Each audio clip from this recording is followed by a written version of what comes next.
Un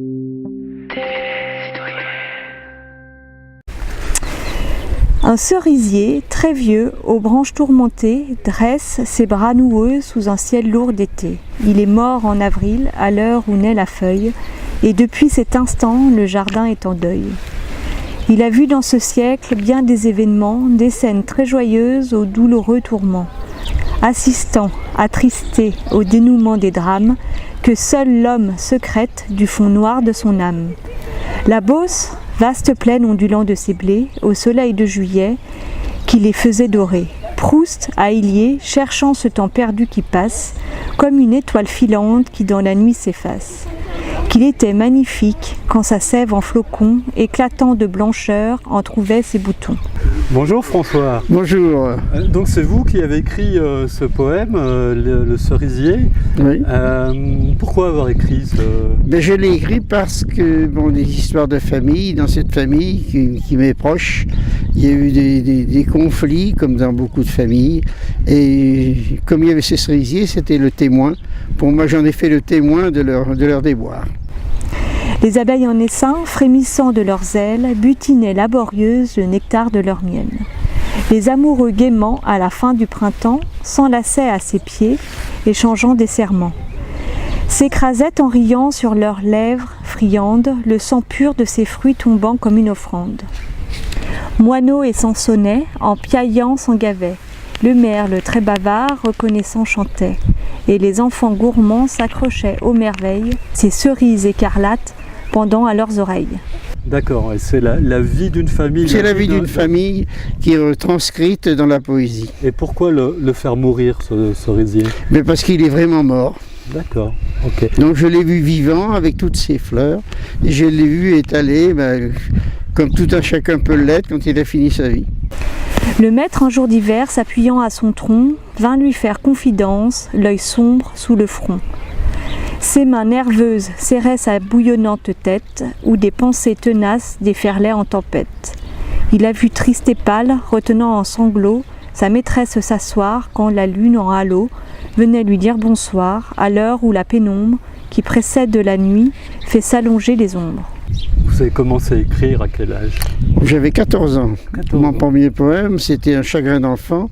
J'avais perdu mon petit chien, alors je le dis, mon petit chien est mort. D'accord. Et j'avais 14 ans.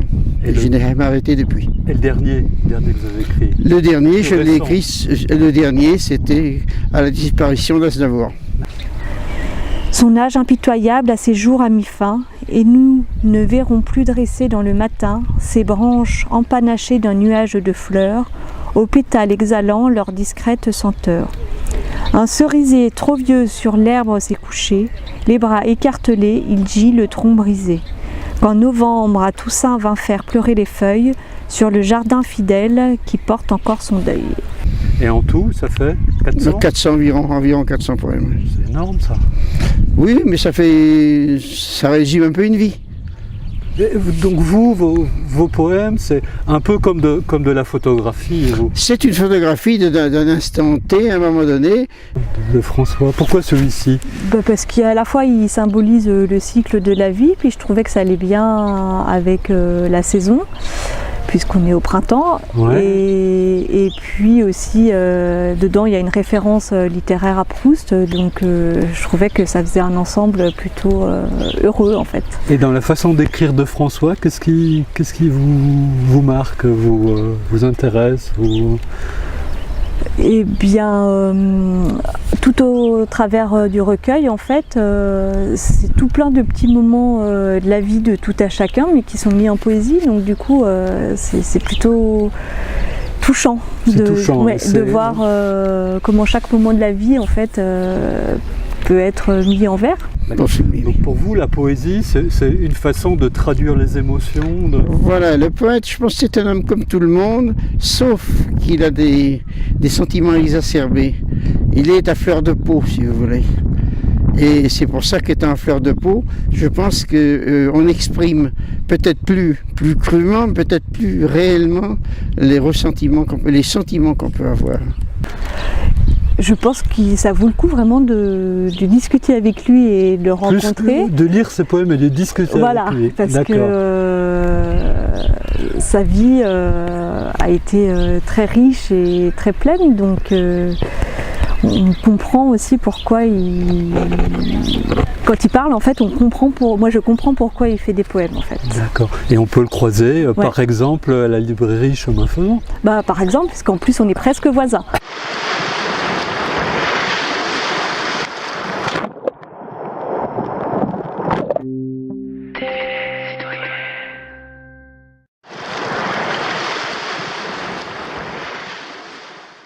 Ce sont des extraits.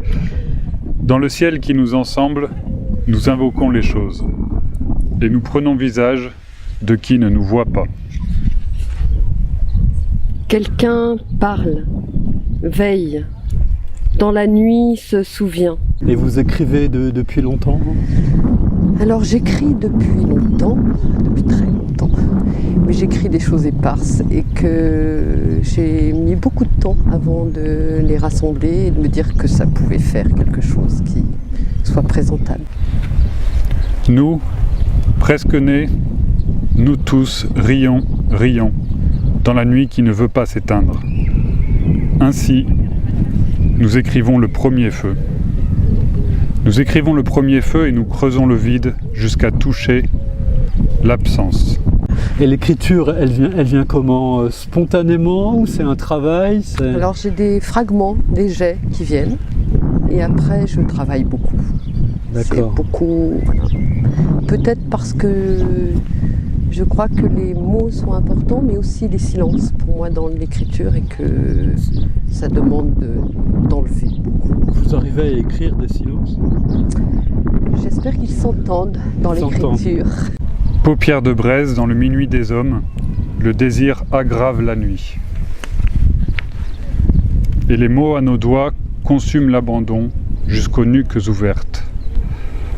Je dirai les mots rouges aux lèvres de la nuit. Les heures en débandade, abandon du pourquoi. On ânonne les chambres. Impatience de l'air, voix enchevêtrée aux lambeaux de la nuit. Il pousse des mains neuves aux épines du jour. Je dirai les mots rouges aux lèvres de nos nuits. Plus des mouvements internes, j'allais dire, qui s'accrochent après à des fragments comme ça dans l'ordinaire des jours, mais que c'est d'abord un mouvement intérieur. Il y a beaucoup d'émotions, de phrases voilà, qui renvoient à des choses qu'on peut sentir, avoir vécues, qui nous rappellent, il y a des réminiscences. Quoi. Et vous partagez votre écriture avec d'autres? Comment ça se passe? Alors j'ai eu la chance de rencontrer cet éditeur, donc La Crypte, et avec qui effectivement il y a des moments de partage, de lecture, de moments où on est invité dans des festivals, on peut faire rencontrer d'autres personnes, et là ça c'est des moments importants, je crois, d'échanger comme ça. D'accord. Si on veut vous découvrir, c'est à la librairie des Danaïdes, Ouais. notamment. Notamment, voilà. Merci Isabelle. Merci.